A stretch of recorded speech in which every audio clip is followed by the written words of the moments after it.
A very good afternoon, and thanks for clicking on to the Wednesday edition of Vogan's European Outlook. Before we continue with the video, be sure to like, share, and subscribe. I do encourage you to stick around. It is usually a natural drop-off time of the year when a lot of people know that winter is done. We're into what can sometimes, in some people's opinion, be a more monotonous or boring time of the year as we progress through spring and summer. But I encourage you, if you're interested in meteorology, understanding more behind how the weather patterns develop and evolve and how we get certain types of weather here in the UK and Ireland as well as Europe, then I encourage you to stick around. Scheduled for this upcoming Sunday, the 17th of March, the Global Weather and Climate Report edition 85 is scheduled for 1600, so 4 p.m. this upcoming Sunday. All being well, I'll be live right here from Marfogan Weather HQ in Edmonton, Rossshire, and I'll be happy to interact, answer a few questions as well if you've got any. And we're going to be talking about the transition potentially from strong El Nino to strong La Nina.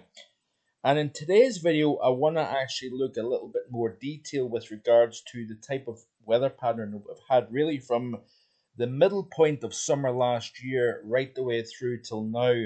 We've seen a tremendous switch right around July. It seemed to be that there was some sort of a switch in the atmosphere that changed the equation, and we went from abnormally dry conditions during the during the spring of last year, and then developed into what became a very, very wet past 10 or 11 months or so. So I want to look a little bit in terms of the type of pattern that we've seen versus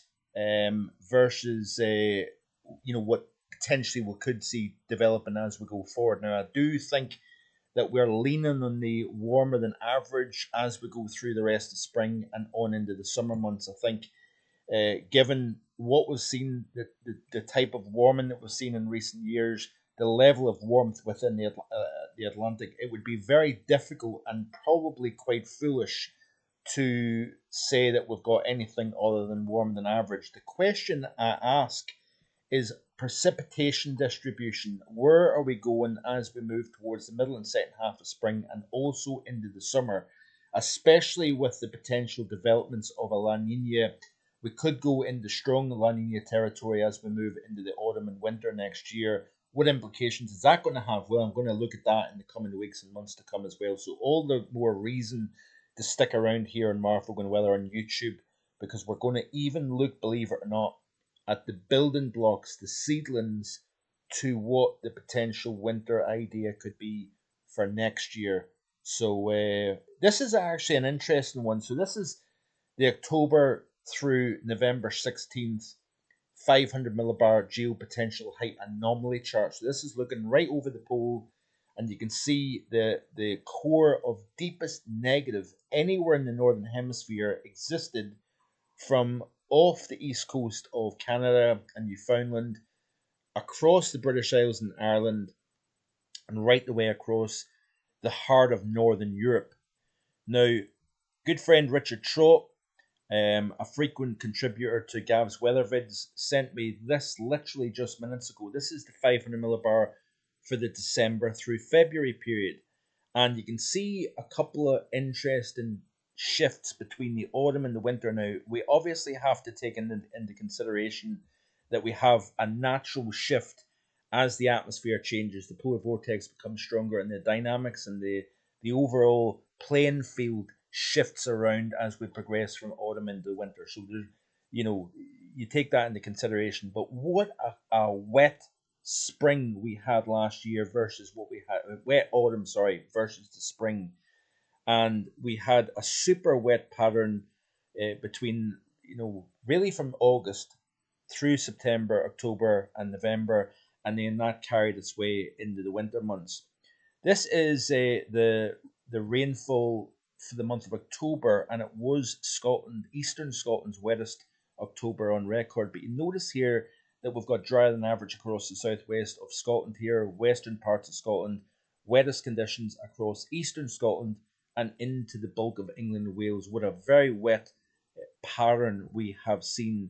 Now this is the autumn of last year. So this is autumn 2023, and the temperature anomaly is uncannily similar to what we've seen in the winter season. So this is the winter, so this is combined December through February, and you can see here that autumn and indeed winter was strikingly similar, with average conditions to the north of the M8 corridor, the central belt.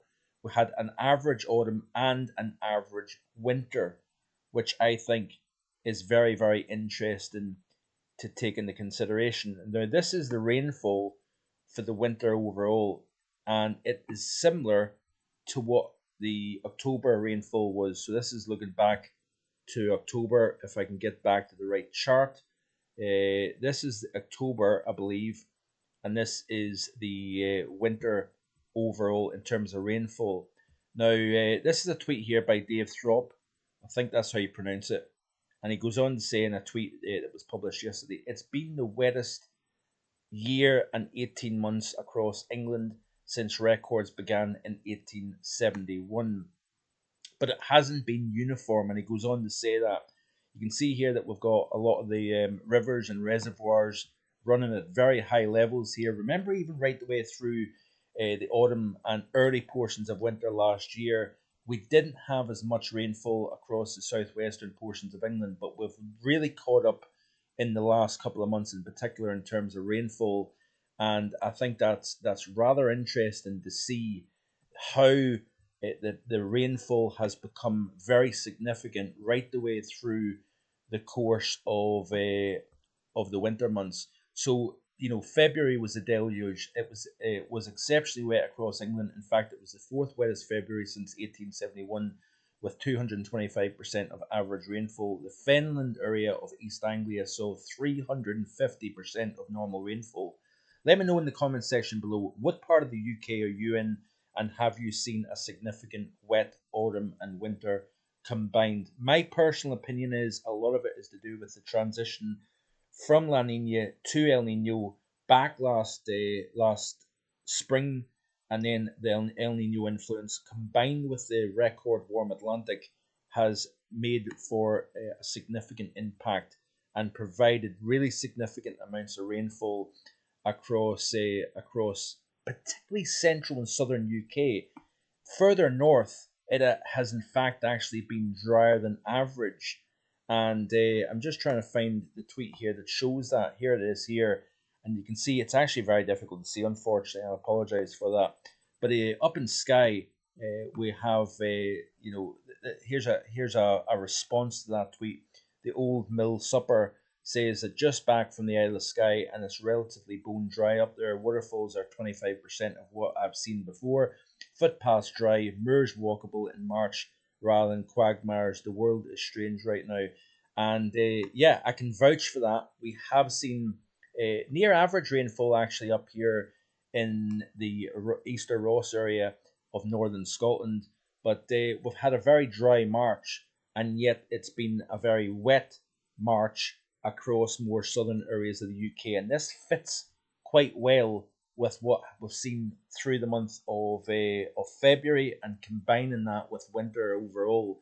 Now the question is, what is the rainfall distribution going to be like as we move, progress through the middle and late spring and into the summertime? With the transition to La Nina, it'll be interesting to see whether we start to dry things out or not. That remains to be seen. But this is the current sea surface temperatures over the global oceans, and you can see that the Atlantic, especially down across the subtropics and the tropics, this here, folks, is a very bad indicator with the development likely of La Nina. Sorry, I've been that busy saying El Nino in recent months that I'm getting myself confused. But we've got a high likelihood of a developing La Nina this upcoming summer season, and this means that we tend to reduce wind shear over the Caribbean, the Gulf of Mexico, and the Atlantic Basin. Combine this with the focus of warmest waters. Now, if you had the focus of warmest waters further north, then you would typically find that changes the wind oscillation over the Atlantic, and actually can have detrimental influence on the tropical development. But when you've got the focus of warmest waters further south, combining that with low wind shear enhanced by La Nina developing, then it could be a very significant season indeed. And I'm hoping that I can try and provide some sort of a hurricane forecast in 2024. I've not done it in a few years, like I've said before, but I'm hoping to do something this next couple of months. Hurricane season starts on the 1st of June, of course. And you also got a cold than average waters, very marginal cold than average across the central North Atlantic. But this warm ocean anomaly here, the question is, what response does that have in the upper air pattern? So you can see here that this was the month of October through mid-November for the Northern Hemisphere, with that belt of significant and displaced, by the way. I need to make mention of the fact that we've got this Greenland block during the autumn season that carried on from what was likely the most negative NAO pattern during the summer months since 2009. That forced the storm track further south, and it allowed the tapping of that added fuel that was the warmer than average sea surface temperature anomalies. But this, like I said, is the same chart, but only it's for the December through November period. And you can see that we actually shifted the storm track a little bit further north. It wasn't quite as prominent as it was during the autumn. And also you notice the subtle change in the block. It went more towards the Arctic region. We actually shifted the negative, the trough, further north. But also what has been the case, what's been quite interesting, is the fact that despite a stronger than average high over the northwest of Africa, extending up in Siberia, enhancing the drought over Catalonia, we've still seen the storm track literally run right across the southern UK, hence why we've seen such a wet summer across particularly England and Wales as opposed to Scotland here. So it will, like I said, it will be interesting to see what happens as we go forward. By the way, this is the 5 day temperature anomalies for the last, lo and behold, 5 days. And you can see that we've had quite a warm North America and quite a warm Europe at the moment. We've got very warm temperatures compared to average anyway over Greenland. And that's quite interesting. But it's very, very interesting how it coincides beautifully with the MJO phase 4 and 5. So this is the current situation at the moment here, where we've got enhanced upward motion over northern Australia into Indonesia. That means we've got enhanced thunderstorm activity, and that drives a very warm northern hemisphere overall. This, by the way, is the upcoming 7 day 2 meter temperature anomalies for the northern hemisphere, and it is. I know I get criticised for saying this, but it is a bit of a blowtorch. I say that very hesitantly because I know people jump on that term, especially if you're of a persuasion that the world isn't warming up. But you can see here that we have got a very warm North America and a very warm northern Eurasia, right the way across from basically Spain, Portugal, up into the UK, all the way across to Japan, eastern China, and the Koreas at the moment. But there is indications of some changes taking place as we go forward. So this is the phase 4 and 5, very prominent at the moment. You can see that it is well away from that inner circle, meaning that it has more influence on the mid to high latitude pattern. But the GFS model has it going into phase 6, which promotes higher pressure over or near the UK, and then it goes into phase 7.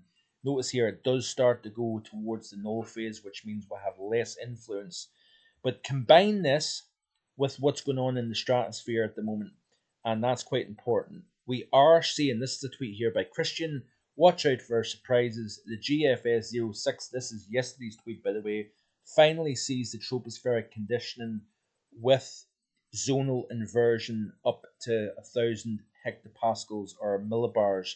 What does that mean? It means that the atmosphere looks as if, according to the models anyway, to start enhancing blocking within the 500 millibar pattern. And I said this in yesterday's video about the threat of something colder as we move towards the end of this month and into the early portions of April here. And Another chart to look at here is quite interesting. This shows you the strong warming taking place within the upper levels of the stratosphere, and then this downward propagation of energy into the lower stratosphere, and then the influence that may have on the troposphere.